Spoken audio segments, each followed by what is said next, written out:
Hello students, welcome you all in QCS। और QCS के इस लेक्चर के अंदर मैं आपके लिए वैलेंस बॉन्ड थ्योरी पार्ट 2 लेकर के आया हूं। जी हाँ, इससे पहले लेक्चर में मैं आपको एक्सप्लेन कर चुका था valence bond theory theoretically, but इस लेक्चर के अंदर मैं आपके लिए वैलेंस बॉन्ड थ्योरी पार्ट 2 में एग्जाम्पल के साथ वैलेंस बॉन्ड थ्योरी का यूज बताऊंगा, ताकि आप वैलेंस बॉन्ड थ्योरी के हेल्प से किस तरीके से अपने क्वेश्चंस को सॉल्व कर सकते हैं, या वैलेंस बॉन्ड थ्योरी के बिहाफ पर कितने टाइप का क्वेश्चन आपसे पूछा जा सकता है किसी कोऑर्डिनेशन कंपाउंड के बारे में। देखिए, मैं आपको बता दूं, कोऑर्डिनेशन कंपाउंड 4 तरह के शेप्स के होते हैं। ऑक्टाहेड्रल भी होते हैं, टेट्राहेड्रल भी होते हैं, ट्राइगोनल बाइपिरामिडल भी होते हैं, स्क्वायर प्लेनर भी होते हैं। बात क्लियर हो गई आपको? 4 तरह के कोऑर्डिनेशन कंपाउंड्स के शेप्स होते हैं। उन चारों तरीके कोऑर्डिनेशन कंपाउंड्स के अंदर सिर्फ शेप के बारे में ही नहीं पूछा जाता है, कोऑर्डिनेशन कंपाउंड के कलर के बारे में भी क्वेश्चन पूछ लिया जाता है, कोऑर्डिनेशन कंपाउंड की मैग्नेटिक प्रॉपर्टी के बारे में भी क्वेश्चन पूछ लिया जाता है, कोऑर्डिनेशन कंपाउंड के सेंट्रल मेटल एटम के बिहेवियर और ऑक्सीडेशन स्टेट से भी क्वेश्चन पूछ लिया जाता है। कोऑर्डिनेशन कंपाउंड के बारे में आपसे बहुत सारी ऐसी चीजें पूछ ली जाती हैं जो आप सॉल्व करेंगे किसकी हेल्प से? वैलेंस बॉन्ड थ्योरी की हेल्प से। अगर आप मेरा ये लेक्चर देखें और बहुत ध्यान से अगर आप इस लेक्चर को देख रहे हैं QCS के को, तो आप इस लेक्चर के बाद जितने भी तरीके के शेप के आपको कोऑर्डिनेशन कंपाउंड मिलेंगे, उन कोऑर्डिनेशन कंपाउंड को आप इजीली एक्सप्लेन कर पाएंगे। सबसे बड़ा, सबसे इंपॉर्टेंट क्वेश्चन क्या है कोऑर्डिनेशन कंपाउंड का, कि कोऑर्डिनेशन कंपाउंड बनता कैसे है। उसके बाद सारे क्वेश्चंस अराइज होते हैं। सबसे पहला क्वेश्चन क्या है?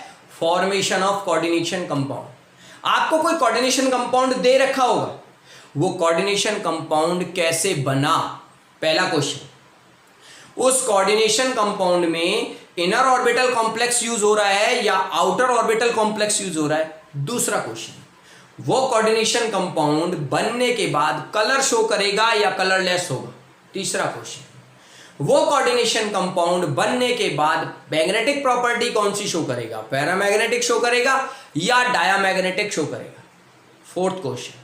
तो ये सभी क्वेश्चंस आपसे पूछे जा सकते हैं कोऑर्डिनेशन कंपाउंड को लेकर के। किसके बिहाफ पर आपको आंसर देना है? VBT के बिहाफ पर आंसर देना है। और ये सभी आंसर्स मैं आपको एग्जांपल्स के थ्रू आज एक्सप्लेन करने वाला हूं, ओनली ऑन QCS के अंदर पार्ट 2 वैलेंस बॉन्ड थ्योरी के अंदर। तो हम स्टार्ट करते हैं। देखिए स्टूडेंट्स, हमारे पास यूनिट है कोऑर्डिनेशन कंपाउंड, और इस यूनिट में वैलेंस बॉन्ड थ्योरी पार्ट 2 के बारे में मैं आपसे बात कर रहा हूं, जिसमें मैंने एक क्वेश्चन लिया है formation of this compound. Formation of this compound का मतलब ये कोऑर्डिनेशन कंपाउंड कैसे बनता है उससे पहले आपको पता होना चाहिए इस कोऑर्डिनेशन कंपाउंड में लिगेंड्स कौन सा यूज हुआ है, उस पर कितना चार्ज होता है। क्योंकि जब आपको लिगेंड्स या लिगेंड्स के चार्ज के बारे में पता होगा, तभी आप सेंट्रल मेटल एटम का ऑक्सीडेशन स्टेट निकाल पाएंगे। और जब तक आपको सेंट्रल मेटल एटम का ऑक्सीडेशन स्टेट नहीं पता ना, तो इन सभी क्वेश्चंस का आंसर आप नहीं दे सकते। Right students? तो 1 बाय 1 मैं सारी चीज एक्सप्लेन करूंगा QCS के अंदर। बहुत ध्यान से आप इस लेक्चर को देखिए। इस लेक्चर के बाद आप खुद इस तरह के क्वेश्चंस अपनी कोऑर्डिनेशन यूनिट के अंदर ढूंढेंगे, क्वेश्चन पेपर्स के अंदर इस तरह के क्वेश्चंस ढूंढेंगे और उन्हें खुद सॉल्व करेंगे। ये QCS का प्रॉमिस है आपसे। राइट? देखिए, आप सबको पता है कि अगर मैं यहां क्रोमियम की ऑक्सीडेशन स्टेट की बात करूं, तो उसको मैं X अज्यूम करूंगा, और ये न्यूट्रल लिगेंड है, तो हमारे पास 0 × 6, क्योंकि क्वांटिटी में न्यूट्रल लिगेंड्स कितने हैं? 6, और इक्वल टू के इधर क्या चार्ज है? +3। तो ये तो 6 × 0 तो 0 ही हो जाएगा, तो X = +3। This is the oxidation number of chromium, या आप ऑक्सीडेशन स्टेट बोल सकते हैं किसकी? सेंट्रल मेटल एटम क्रोमियम की। अब हम देखते हैं कि हम इसको एक्सप्लेन कैसे करेंगे। 1 बाय 1 एक एक टॉपिक को मैं आपके को क्लियर कर देता हूं। यहां पर आप देखिए, हमारा क्वेश्चन क्या था? हमारा क्वेश्चन था फॉर्मेशन ऑफ क्रोमियम NH3 का होल 6 ट्राई पॉजिटिव। ये कंपाउंड कैसे बना, ये हमारा सबसे पहला क्वेश्चन। तो इस क्वेश्चन में सबसे पहले मैं आपको बता दूं, द ऑक्सीडेशन ऑफ क्रोमियम, हम क्या बात कर रहे हैं, the oxidation state of chromium in, इस कंपाउंड के अंदर CrNH3 का होल 6 ट्राई पॉजिटिव इज +3। राइट स्टूडेंट्स, वो मैं आपको निकाल के दिखा चुका हूं कि ऑक्सीडेशन स्टेट इस कंपाउंड के अंदर क्रोमियम की ऑक्सीडेशन स्टेट कितनी है। उसके बाद अगर मैं बात करूं किसका, इलेक्ट्रॉनिक कॉन्फ़िगरेशन, तो हम बात करते हैं द इलेक्ट्रॉनिक कॉन्फ़िगरेशन ऑफ, किसका इलेक्ट्रॉनिक कॉन्फ़िगरेशन, क्रोमियम का इलेक्ट्रॉनिक कॉन्फ़िगरेशन। ये इस कंपाउंड के अंदर सेंट्रल मेटल एटम है हमारा क्रोमियम, और उस क्रोमियम का इलेक्ट्रॉनिक कॉन्फ़िगरेशन है कौन सा, नोबल गैस इलेक्ट्रॉनिक कॉन्फ़िगरेशन, वो होगा आर्गन तक तो हमारा फिक्स होता है 18, क्योंकि आर्गन का एटॉमिक नंबर 18 होता है। उसके बाद हम जो करते हैं वो होता है 3d4 4s2। ये हमारा इलेक्ट्रॉनिक कॉन्फ़िगरेशन होता है कौन सा, जिस इलेक्ट्रॉनिक कॉन्फ़िगरेशन को हम क्या बोलेंगे, इसे हम नोबल गैस इलेक्ट्रॉनिक कॉन्फ़िगरेशन बोलेंगे। बट ये क्रोमियम एक ऐसा डी ब्लॉक एलिमेंट है जो हमें एक्साइटेड स्टेट इलेक्ट्रॉनिक कॉन्फ़िगरेशन दिखाता है। ये जो आपका है ना, ये आपका ग्राउंड स्टेट इलेक्ट्रॉनिक कॉन्फ़िगरेशन है। अगर मैं एक्साइटेड स्टेट इलेक्ट्रॉनिक कॉन्फ़िगरेशन की बात करूंगा तो वो हो जाएगा आपका 3d5 4s1। एक्साइटेड स्टेट का मतलब डी की कैपेबिलिटी होती है कि वो या तो हाफ फिल्ड ज्यादा स्टेबल रहता है या वो कंप्लीटली फिल्ड ज्यादा स्टेबल रहता है। इसीलिए 4s में से एक इलेक्ट्रॉन यहां आ गया, डी हाफ फिल्ड हो गया, और हाफ फिल्ड होने के बाद वो मोर स्टेबल हो जाता है। इसीलिए इसको हम क्या बोलेंगे, एक्साइटेड स्टेट इलेक्ट्रॉनिक कॉन्फ़िगरेशन बोलेंगे। ये कॉन्फ़िगरेशन किसका है स्टूडेंट्स, ये क्रोमियम का इलेक्ट्रॉनिक कॉन्फ़िगरेशन है। कौन सा, excited state electronic configuration. Right, अगर मैं बात करूं किसकी, मैं बात करता हूं ग्राउंड स्टेट ऑफ क्रोमियम की। तो ग्राउंड स्टेट ऑफ क्रोमियम में हमारे पास आर्गन तो 18 होता ही है, उसके बाद हमारे पास d ऑर्बिटल होता है 3d, जिसमें 5 ऑर्बिटल्स होते हैं, और यहां पर कितने इलेक्ट्रॉन्स हैं हमारे पास, 1 2 3 4, और 4s के अंदर कितने इलेक्ट्रॉन्स थे, 2। मैं यहां बात कर रहा हूं ग्राउंड स्टेट की। और अगर मैं इसी की बात करूं किसकी, एक्साइटेड स्टेट की बात करूं, तो एक्साइटेड स्टेट ऑफ क्रोमियम में क्या हो जाएगा, यहां से एक इलेक्ट्रॉन यहां आ जाएगा, तो हमारे पास 4s में एक इलेक्ट्रॉन बचेगा। जब हम फोर्थ सेल में आ गए तो यहां पर 4p भी है आपके पास, चाहे भले ही वो एम्प्टी हो। फिर उसके बाद 4d भी है आपके पास, 4f भी है, क्योंकि जब हम एंटर कर गए फोर्थ सेल के अंदर तो आपके पास फोर्थ सेल में आने के बाद 4s जिसमें एक इलेक्ट्रॉन है, 4p एम्प्टी पड़ा है, 4d भी एम्प्टी है, और 4f भी एम्प्टी है। बट अगर मैं बात करूं क्रोमियम की, इस कंपाउंड के अंदर ऑक्सीडेशन स्टेट कितनी है, +3। तो अब मैं बात करता हूं क्रोमियम +3 आयन की। जब मैं क्रोमियम +3 आयन की बात करूंगा तो वहां पर हमारे पास आर्गन 18 के बाद आप देखेंगे 3d में 5 ऑर्बिटल्स होते हैं। 3 पॉजिटिव आयन होने का मतलब यहां से 3 इलेक्ट्रॉन चले गए, वो कौन से, एक 4s वाला और 2 3d वाले। तो हमारे पास d में सिर्फ और सिर्फ 3 इलेक्ट्रॉन्स बचे। 4s हमारा कंप्लीटली एम्प्टी हो गया, 4p हमारा ऑलरेडी पहले से ही एम्प्टी था, और 4d भी हमारा एम्प्टी है। राइट स्टूडेंट्स, क्लियर हो गया आपको। आपको यहां दिख रहा है Cr3 पॉजिटिव आयन का जब हम ऑक्सीडेशन स्टेट करेंगे तो हमारे पास d में सिर्फ 3 ही इलेक्ट्रॉन रह जाते हैं। अब देखिए आप कि इस कंपाउंड के अंदर कितने लिगेंड्स दे रखे हैं। कंपाउंड के अंदर अगर मैं बात करूं नंबर ऑफ लिगेंड्स की, तो नंबर ऑफ लिगेंड्स हैं आपके 6। कितने लिगेंड्स हैं, 6। वहीं अगर मैं बात करूं कोऑर्डिनेशन नंबर की, किसकी? कोऑर्डिनेशन नंबर की। तो कोऑर्डिनेशन नंबर भी कितना है आपका? 6। और मैंने आपको बताया है ऐसा कोई भी कोऑर्डिनेशन कंपाउंड जिसका कोऑर्डिनेशन नंबर 6 होता है उसकी ज्योमेट्री क्या होती है? उसकी ज्योमेट्री होती है ऑक्टाहेड्रल। क्या ज्योमेट्री होती है? ऑक्टाहेड्रल। बट ऑक्टाहेड्रल में भी दो केस होते हैं। एक हमारा ऑक्टाहेड्रल होता है D2sp3 हाइब्रिडाइजेशन के साथ, और दूसरा हमारे पास ऑक्टाहेड्रल होता है sp3d2 हाइब्रिडाइजेशन के साथ। वो डिपेंड करता है कि D के कौन से दो ऑर्बिटल हम यूज कर रहे हैं। आप देखिए जरा यहां पर 3D में दो ऑर्बिटल्स खाली हैं। तो दो ऑर्बिटल कौन से? अंदर वाले D के खाली है ना, बाहर वाला D तो 4D हो जाएगा। तो यहां वाले ये दो ऑर्बिटल्स प्लस एक 4s और 3p, अगर आप देखेंगे तो आपका हाइब्रिडाइजेशन हो जाएगा D2sp3। मतलब ये जो आपके लिगेंड्स हैं, कौन से लिगेंड्स? एमाइन जो लिगेंड्स हैं, एक अमाइन अपना पूरा लोन पेयर यहां दे देगा, दूसरा अमाइन यहां लोन पेयर दे देगा, तीसरा अमाइन आपका यहां लोन पेयर दे देगा, फिर चौथा अमाइन यहां दे देगा, फिफ्थ अमाइन यहां लोन पेयर देगा, और सिक्स्थ अमाइन यहां लोन पेयर। क्योंकि ये जितने भी आपके अमाइन हैं वो सब के सब लॉन पेयर डोनेट करेंगे, और लॉन पेयर का मतलब होता है पेयर में इलेक्ट्रॉन देना, मतलब ये सब कोऑर्डिनेट बॉन्ड बनाएंगे।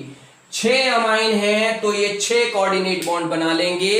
2 कोऑर्डिनेट 3d ऑर्बिटल्स से बनेंगे, एक 4s से बनेगा और 3 4p से बनेंगे। तो कुल मिला के हमारे पास 2d यूज हुआ, एक s यूज हुआ और 3p के ऑर्बिटल्स यूज हुए, जिसकी वजह से हमारा जो हाइब्रिडाइजेशन होगा वो D2sp3 हाइब्रिडाइजेशन होगा। Right students? तो इस तरीके से हमारे पास ये कंपाउंड बनता है कि जो सेंट्रल मेटल एटम होता है हमारे पास क्रोमियम, वो 6 लिगेंड्स के साथ बॉन्ड बनाता है इस तरीके से, जिसमें हाइब्रिडाइजेशन हमारा कौन सा होता है? D2sp3 hybridisation. अब D2sp3 हाइब्रिडाइजेशन में अब देखिए आपको कितने क्वेश्चंस के आंसर यहां पर मिल चुके हैं, मैं आपको बता देता हूं। सबसे पहला क्वेश्चन था कि ये कंपाउंड बनेगा कैसे। ये कंपाउंड इस तरीके से बनता है। आपको सबसे पहले सेंट्रल मेटल एटम का ऑक्सीडेशन स्टेट देखना पड़ेगा, उसका ग्राउंड स्टेट इलेक्ट्रॉनिक कॉन्फ़िगरेशन, अगर उसमें एक्साइटेड स्टेट इलेक्ट्रॉनिक कॉन्फ़िगरेशन है तो वो करने के बाद आपको उसका आयनिक इलेक्ट्रॉनिक कॉन्फ़िगरेशन करना पड़ेगा। जब आप उसका आयनिक इलेक्ट्रॉनिक कॉन्फ़िगरेशन कर देंगे तो आपके पास जितने भी एम्प्टी ऑर्बिटल्स बचेंगे, चाहे वो s के हों, चाहे वो p के हों, चाहे वो d के हों, चाहे वो f के हों, उन्हीं के बिहाफ पर आप क्या करेंगे? उनका हाइब्रिडाइजेशन करेंगे। अब देखिए क्रोमियम ट्राई पॉजिटिव आयन का हमारे पास 3 इलेक्ट्रॉन्स थे d के अंदर, बाकी हमारे पास टोटली एम्प्टी था। 2 ऑर्बिटल d के 3d के खाली थे, एक s का खाली था और 3 p के। हमें कितने ऑर्बिटल्स खाली चाहिए थे? हमें तो सिर्फ 6 ऑर्बिटल्स खाली चाहिए थे। हम ऑर्बिटल्स को ऐसे नहीं ले सकते कि 2 ये खाली छोड़ दो, एक ये ले लो और 3 ये ले लो और 2 यहां के ले लो, ऐसा नहीं ले सकते आप पहले से ही फिल करके चलेंगे। ये जिनमें एक एक इलेक्ट्रॉन है ना, ये खाली रह सकते हैं, जैसे है ऐसे ही। हमें तो पूरा एक ऑर्बिटल खाली चाहिए, क्योंकि जो लिगेंड्स होते हैं वो लॉन पेयर के थ्रू कोऑर्डिनेट बॉन्ड बनाते हैं, मतलब उन्हें पूरा एक ऑर्बिटल खाली चाहिए। तो d के 2 ऑर्बिटल मिल गए हमें, s का एक 3 और p के 3, टोटल 6 ऑर्बिटल्स चाहिए थे, क्योंकि हमारे पास टोटल नंबर ऑफ लिगेंड्स कितने हैं? 6, और कोऑर्डिनेशन नंबर भी कितना है इसका? 6। तो हमारे पास दूसरे क्वेश्चन का आंसर क्या है कि इसकी ज्योमेट्री क्या होगी? तो इसकी ज्योमेट्री, जिसका कोऑर्डिनेशन नंबर 6 होता है, उस कोऑर्डिनेशन कंपाउंड की ज्योमेट्री हमेशा क्या होती है? ऑक्टाहेड्रल होती है।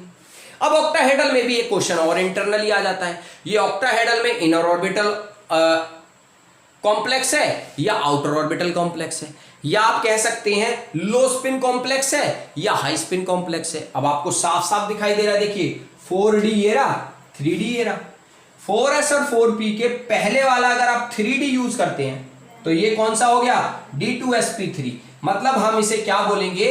हम इसे लो स्पिन कॉम्प्लेक्स बोलेंगे, लो स्पिन कॉम्प्लेक्स या inner orbital complex, inner orbital complex भी हम इसे बोलेंगे। Right students? क्योंकि हम अंदर वाले 3d के 2 ऑर्बिटल्स को यूज कर रहे हैं। अगर हमारे पास sp3d2 होता तो हम इसे हाई स्पिन कॉम्प्लेक्स बोलते, क्योंकि हम बाहर वाले d ऑर्बिटल को यूज कर रहे थे। तो ये आपका इस क्वेश्चन का आंसर हो गया। फिर आपसे क्वेश्चन पूछा जाता है कि इस कंपाउंड की मैग्नेटिक प्रॉपर्टी क्या होगी। क्या मैग्नेटिक प्रॉपर्टी क्या होगी, मैं आपको साफ साफ यहां क्लियर कर देता हूं मैग्नेटिक प्रॉपर्टी के बारे में। देखिए, मैग्नेटिक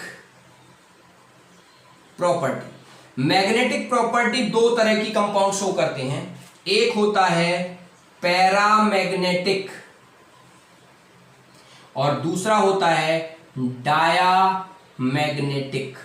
पैरामैग्नेटिक, अगर यहां पर देखिए आप, यहां पर D में, चाहे वो 3D हो चाहे वो 4D हो, कोई सा भी D हो, सिर्फ D की मैं बात कर रहा हूं, अगर D ऑर्बिटल्स में एक भी सिंगल अनपेयर्ड इलेक्ट्रॉन आता है तो वो पैरामैग्नेटिक बिहेवियर शो करेगा। और अगर D ऑर्बिटल्स के अंदर पेयर में इलेक्ट्रॉन्स आते हैं तो वो डायामैग्नेटिक प्रॉपर्टी शो करेगा। अब आपको आंसर मैंने दे ही दिया है। यहां पर देखिए, जब आप 3D को देखेंगे तो 3D में आपके पास 3 अनपेयर्ड इलेक्ट्रॉन्स है। देखिए यहां पर तीनों अनपेयर्ड इलेक्ट्रॉन है ना, तो तीनों अनपेयर्ड इलेक्ट्रॉन होने की वजह से ये कौन सा बिहेवियर शो करेगा, ये हमारा पैरामैग्नेटिक बिहेवियर शो करेगा या पैरामैग्नेटिक प्रॉपर्टी शो करेगा। Is it clear? तो आपके इस क्वेश्चन का भी आंसर मिल गया आपको कि ये कंपाउंड कौन सा मैग्नेटिक बिहेवियर शो करेगा। राइट। अब एक क्वेश्चन और आता है, क्या ये कंपाउंड कलर्ड होगा या कलरलेस होगा? मैं आपको साफ साफ एक बात क्लियर कर देता हूं। अगर कोई भी कोऑर्डिनेशन कंपाउंड है, उसके अंदर जो सेंट्रल मेटल एटम है, उस सेंट्रल मेटल एटम का 3D जो ऑर्बिटल्स हैं, अगर वो कंप्लीटली फिल्ड हैं या वो पूरे खाली हैं, 2 चीज हो सकती है, या तो d ऑर्बिटल पूरा भरा हुआ हो या d ऑर्बिटल पूरा ही खाली हो। उस कंडीशन में हमारा कंपाउंड कलरलेस होगा। अगर एक भी अनपेयर्ड इलेक्ट्रॉन है तो हमारा कंपाउंड कलर शो करेगा। क्या शो करेगा? कलर शो करेगा। वो डिपेंड करता है नंबर ऑफ अनपेयर्ड इलेक्ट्रॉन्स पर, कि इतने अनपेयर्ड इलेक्ट्रॉन होंगे तो ये कलर शो करेगा। बट आपसे यहां पर क्वेश्चन सिर्फ इतना पूछा जाता है कि ये कंपाउंड कलर शो करेगा या कलरलेस होगा। तो आपको क्या देखना है?